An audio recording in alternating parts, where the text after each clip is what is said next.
John Ossoff is looking to unseat Republican Senator David Perdue. Recent polls in this race show a virtual tie. Naima Abdullahi joins us to break down this really competitive match, Naima. Aisha, that's right. David Perdue and his Democratic rival, John Ossoff, disagree on a lot of things, but they do have one thing in common. They are not backing down from this competitive, intense, heated race.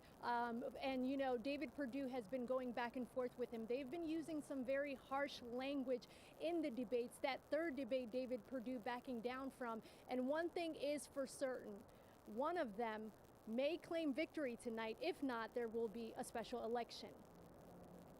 Two men divided. This work is so important. Can we take that and run the score up? David Perdue relying on his years of experience with major corporations as a businessman and as a sitting U.S. senator. This race is bigger than me.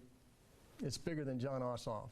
John Ossoff, who has never held public office, saying it's time for new energy and fresh leadership, fiercely challenging Perdue's bid for a second term. I'm running in the closest Senate race in the country against incumbent Republican David Perdue. This is one of the most competitive Senate races in the country. These closely watched races are getting national attention as Democrats hope to capture the Senate majority for the first time since 2015, and both parties battle for control of the White House. We can't take another 4 years of Donald Trump. If you wanted a different result, you had to send a different kind of person to Washington.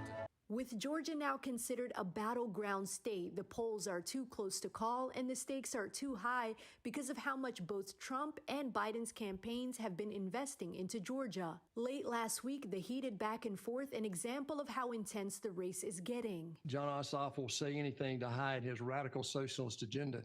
Senator Perdue, look up from your notes and answer the question. And just days later, Perdue backed out of the final debate with Ossoff, calling him radical and lying to Georgians, Ossoff calling Perdue a crook, among other words. And it's quite possible we're in for more. He would be nothing but a rubber stamp for Chuck Schumer. You've continued to demean yourself throughout this campaign. Ossoff, the CEO of a documentary film company, rose to political prominence in 2017 when he ran against Karen Handel to fill Georgia's 6th congressional district race.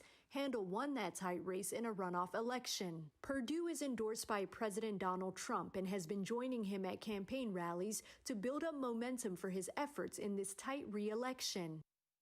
And throughout the day, we've been talking to John Ossoff's team. He did make a few appearances at 2 different polling locations today. But as far as his headquarters, you're probably wondering, where am I?